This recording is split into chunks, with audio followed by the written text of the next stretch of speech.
जय हिंद। मौर्य एम्पायर के बारे में हम बात कर रहे थे और इससे पिछले सेशन में हमने बात की थी सोर्सेज ऑफ इंफॉर्मेशन के बारे में।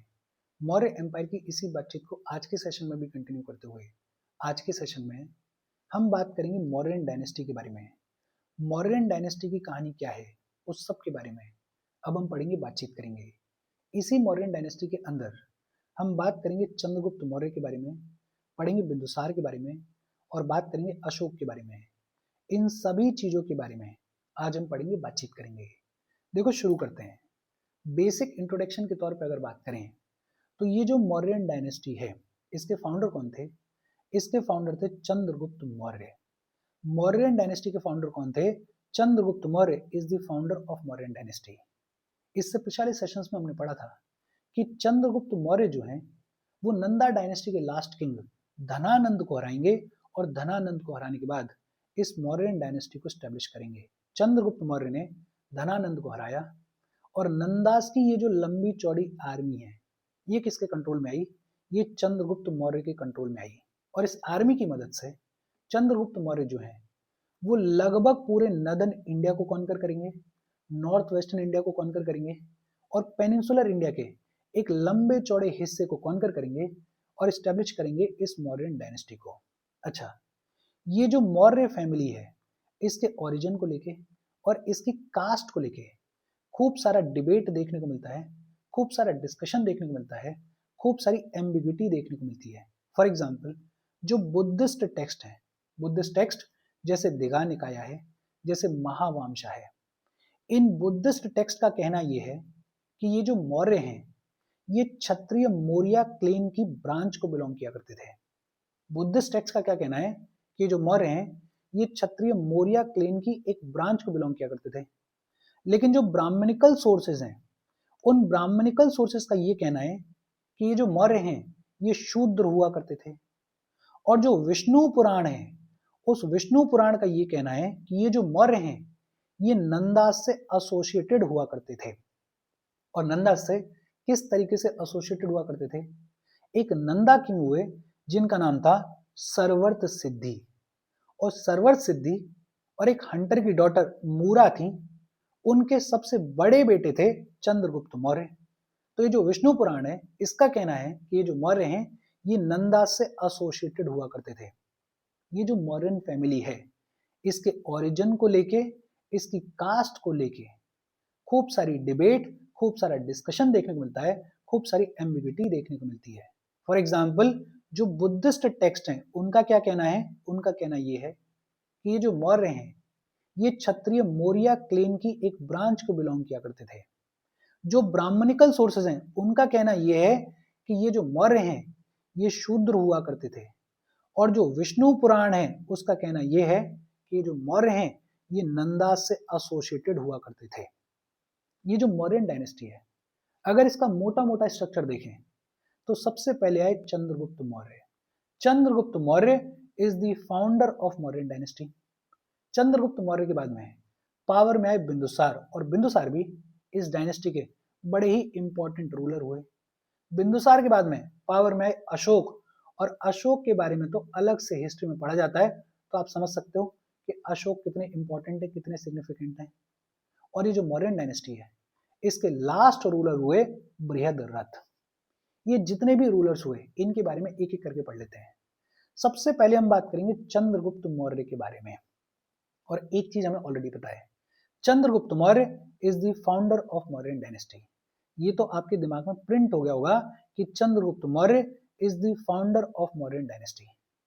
चंद्रगुप्त मौर्य के एक बड़े फेमस मेंटोर हुए और उनका नाम था चाणक्य। चाणक्य या फिर Kautilya was the mentor of Chandragupta Maurya.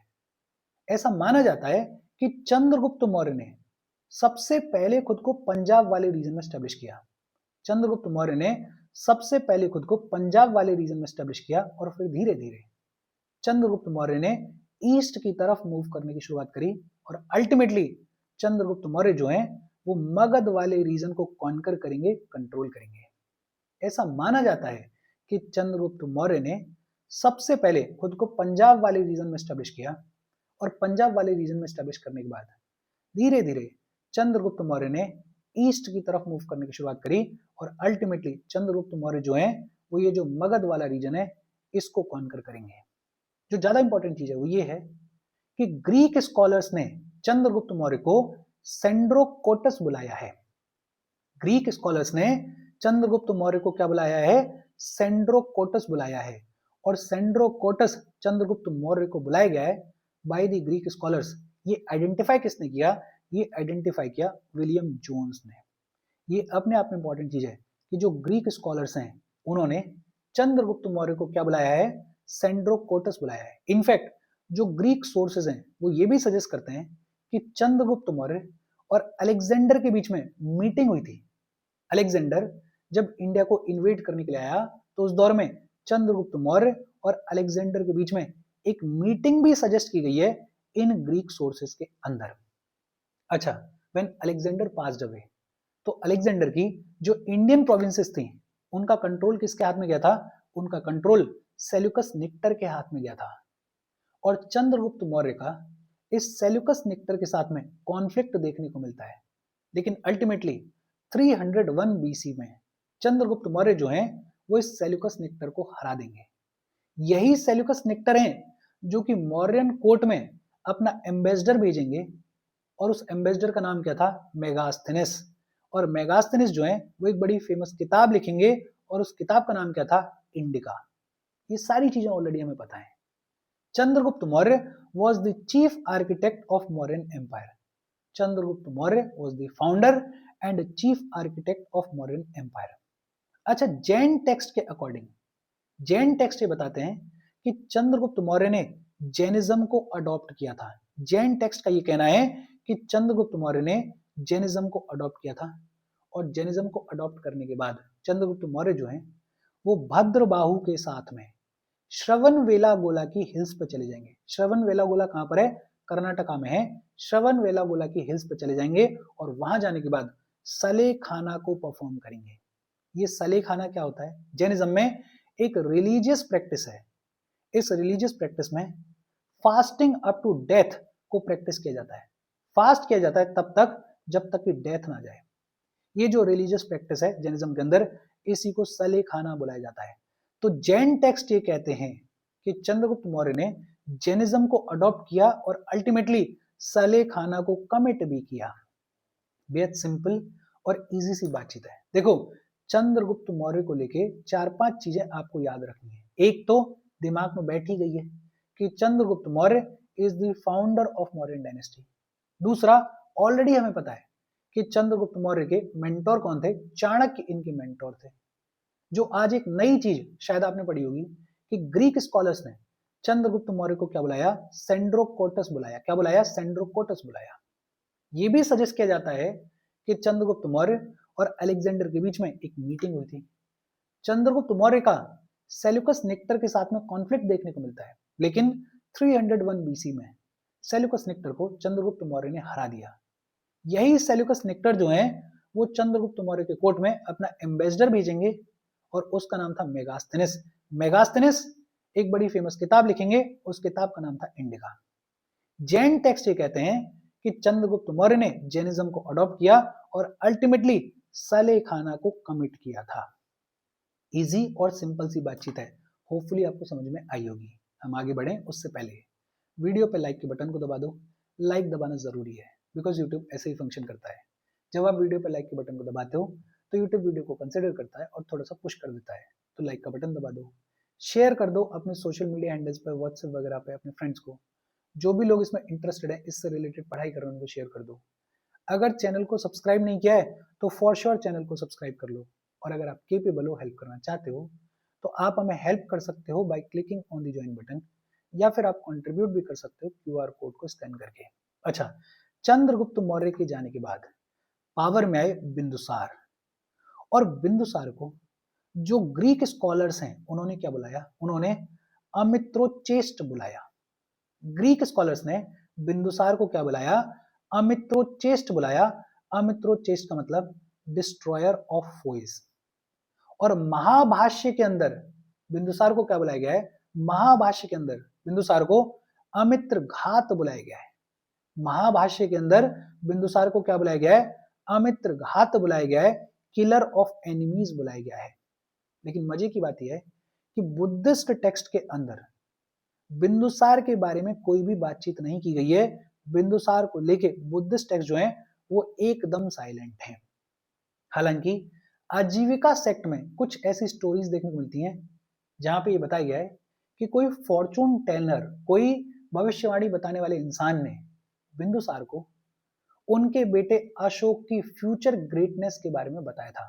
तो रेफरेंस के तौर पे बिंदुसार जो है वो आजीविका सेक्ट की स्टोरीज में देखने को मिलते हैं। इंपॉर्टेंट क्या है, बिंदुसार को ग्रीक स्कॉलर्स ने क्या बुलाया, अमित्रोचेष्ट बुलाया।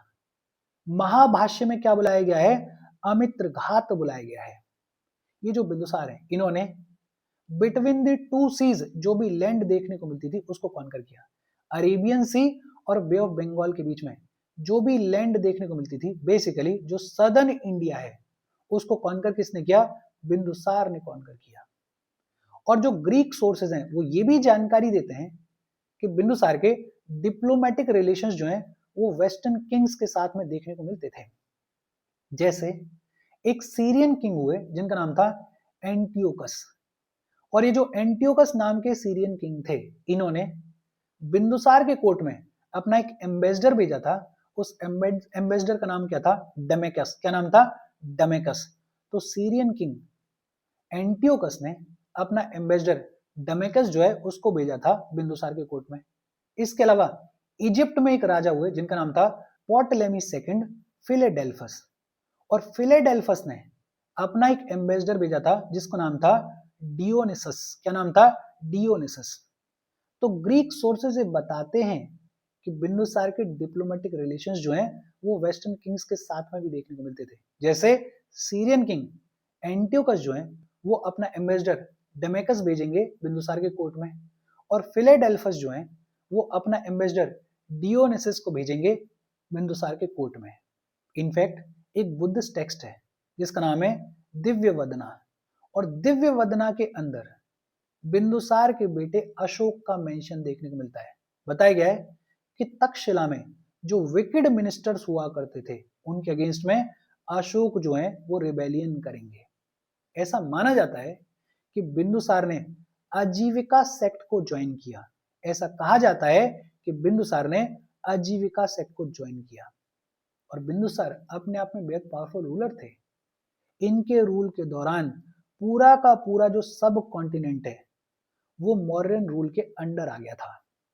बिंदुसार को लेकर भी 4-5 चीजें आपको याद रखनी है। एक तो ये याद रखो कि जो ग्रीक स्कॉलर्स हैं उन्होंने बिंदुसार को क्या बुलाया है, अमित्रोचेष्ट बुलाया है।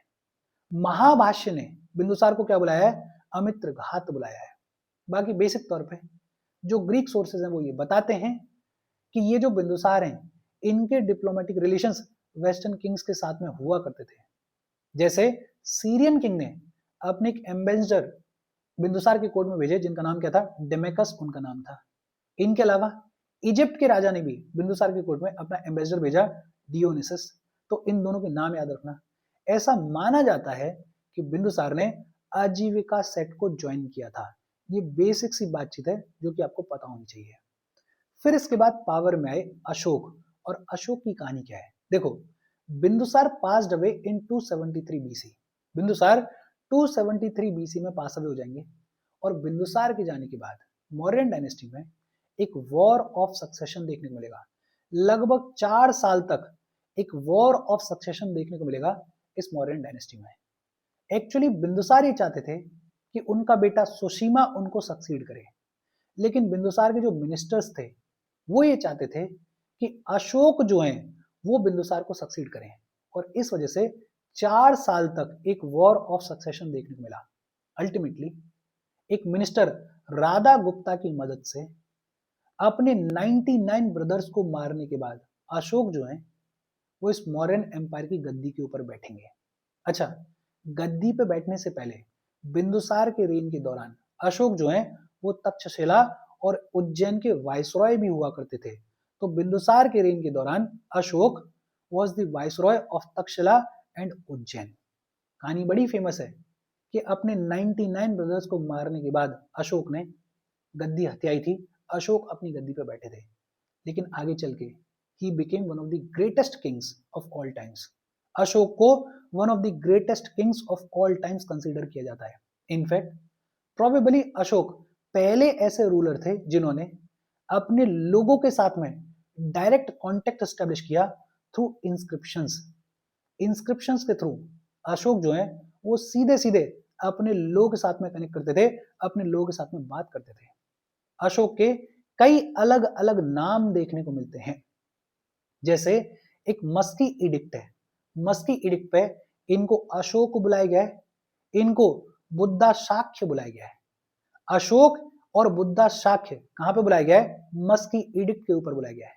जो सारनाथ इंस्क्रिप्शन है उसके ऊपर इनको धर्म अशोक बुलाया गया है। क्या बुलाया गया है? धर्म अशोक बुलाया गया है सारनाथ इंस्क्रिप्शन के ऊपर। इसके अलावा जो श्रीलंकन टेक्स्ट हैं जैसे दीपवामशा, जैसे महावामशा, इन श्रीलंकन टेक्स्ट में अशोक को देवनम पिया, विलवड ऑफ गॉड देवनम पिया और पिया दशी बुलाया गया है। तो अशोक के बहुत सारे नाम देखने को मिलते हैं, जैसे मस्की इडिक्ट के ऊपर इनको अशोक बुलाया गया है, इनको बुद्धा शाक्य बुलाया गया है। सारनाथ इंस्क्रिप्शन के ऊपर इनको धर्म अशोक बुलाया गया है और श्रीलंकन टेक्स्ट के अंदर इनको देवनम पिया या पिया दशी भी बुलाया गया है। ये जो दीपवामशा है और महावामशा है, इन दोनों टेक्स्ट में अशोक की जो क्वींस हैं उनकी भी डिटेल्स देखने को मिलती हैं। अशोक ने एक लव मैरिज की, और लव मैरिज किसके साथ में की? महादेवी के साथ में की। महादेवी जो है वो विदिशा के एक मर्चेंट की बेटी हुआ करती थी, और महादेवी से ही पैदा हुए महेंद्र और संघमित्रा। महेंद्र और संघमित्रा जो कि आगे जाके बुद्धिस्ट और बुद्धिज्म को प्रोपोगेट करेंगे श्रीलंका के अंदर और खूब सारा कामकाज करेंगे।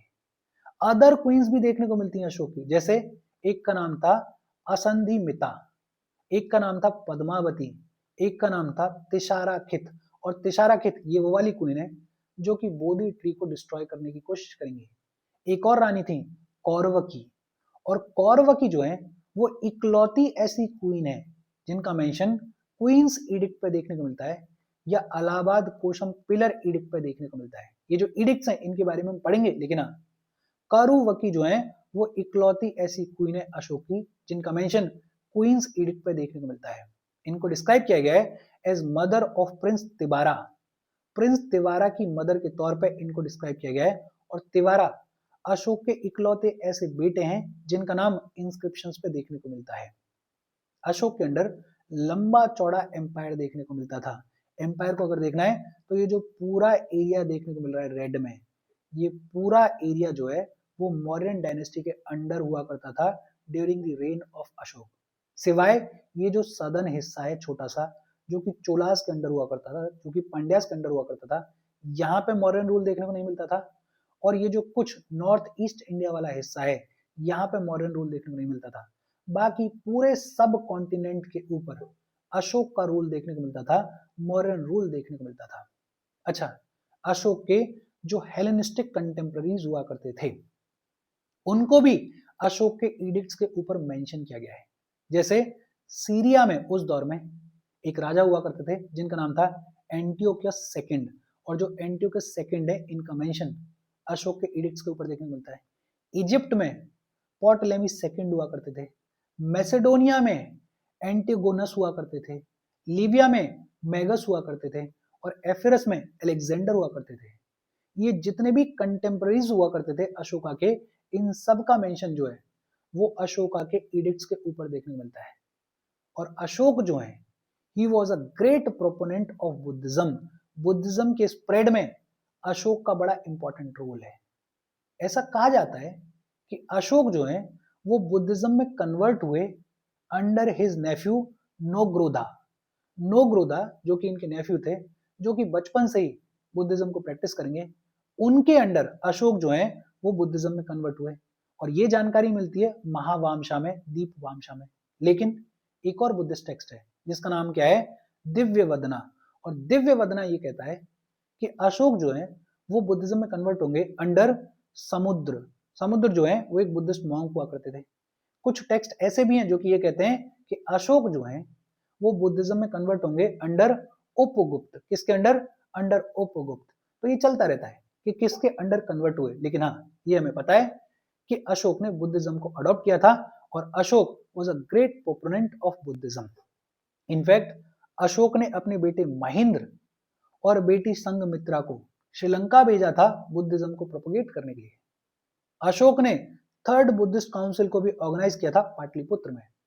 अशोक जो है वो लुम्बिनी को भी विजिट करेंगे और अशोक ने एनिमल सेक्रीफाइस के ऊपर, एनिमल स्लॉटर के ऊपर बैन लगाया था और अशोक ने अपने पूरे किंगडम में धर्मशालास को स्टैब्लिश किया था, हॉस्पिटल्स को स्टैब्लिश किया था, सराइज जो रेस्टिंग प्लेस होती हैं उनको स्टैब्लिश किया था। तो अशोक ने खूब सारा कामकाज किया था बुद्धिज्म को स्प्रेड करने के लिए। देखो अशोक की कहानी में एक तो अशोक बने उससे पहले बिंदुसार के रेन के दौरान वायसरॉय हुआ करते थे तक्षशिला के और उज्जैन के। अशोक प्रोबेबली पहले ऐसे राजा हैं जिन्होंने अपने लोगों के साथ में डायरेक्ट कॉन्टेक्ट स्टैब्लिश किया इंस्क्रिप्शंस के थ्रू। अशोक को वेरियस नामों से जाना जाता है, जैसे मस्की एडिक्ट पे इनको अशोक बुलाया गया है और इनको बुद्धा शाक्य बुलाया गया है। सारनाथ इंस्क्रिप्शन में इनको धर्म अशोक बुलाया गया है और जो श्रीलंकन टेक्स्ट हैं उनमें अशोक को देवनम पिया बुलाया गया है और पिया दशी भी बुलाया गया है। ये जो श्रीलंकन टेक्स्ट हैं दीपवामशा और महावामशा, इनमें अशोक की जो भी क्वींस हुई उनके बारे में डिटेल्स मिलती हैं। कौन कौन सी क्वींस हुई उसके बारे में बहुत ज्यादा दिमाग लगाने की जरूरत है नहीं। अशोक के अंडर ये जो मॉडर्न रूल है ये ऑलमोस्ट पूरे के पूरे सब कॉन्टिनेंट को कवर करेगा, वो मैप में हमने देख लिया। अशोक ने अपने एडिक्ट्स में अपने जो कंटेम्पररीज हुआ करते थे उनको भी मेंशन किया है। कौन कौन से कंटेम्पररीज हैं उनके नाम अभी अभी हमने देखे हैं। और अशोक जो है वो बड़े ही ग्रेट प्रोपोनेंट थे बुद्धिज्म के। बुद्धिज्म के स्प्रेड में अशोक का बड़ा इंपॉर्टेंट रोल रहा है। अच्छा, अशोक के जाने के बाद जो भी लेटर मॉडर्न किंग्स आए वो बड़े शॉर्ट ड्यूरेशन के लिए आए, बहुत ज्यादा पावरफुल थे नहीं। तो अशोक के जाने के बाद ये जो मॉडर्न डायनेस्टी है, ये जो एम्पायर है, ये बहुत रैपिडली डिक्लाइन होगा। जो लास्ट मॉडर्न किंग देखने को मिलेंगे उनका नाम था बृहद्रथ, लेकिन बृहद्रथ को उनके खुद के ही मिलिट्री कमांडर पुष्यमित्र शुंगा मार देंगे 187 बीसी में और स्टैब्लिश करेंगे शुंगा डायनेस्टी को। बृहद्रथ को जब मारा गया बाय पुष्यमित्र शुंगा तो इसके साथ में ये जो मौर्यन एम्पायर है ये खत्म हो गया, ये जो मौर्यन डायनेस्टी है ये खत्म हो गई और इसके बाद पावर में आई शुंगा डायनेस्टी। शुंगा डायनेस्टी के बारे में आगे चलते हम पढ़ेंगे, लेकिन यहाँ तक जो भी चीजें हैं उनको बेसिक तौर पर याद रखना, पूछ ली जाती हैं। कोई डाउट हो तो कमेंट करके पूछ लेना। Thank you very much.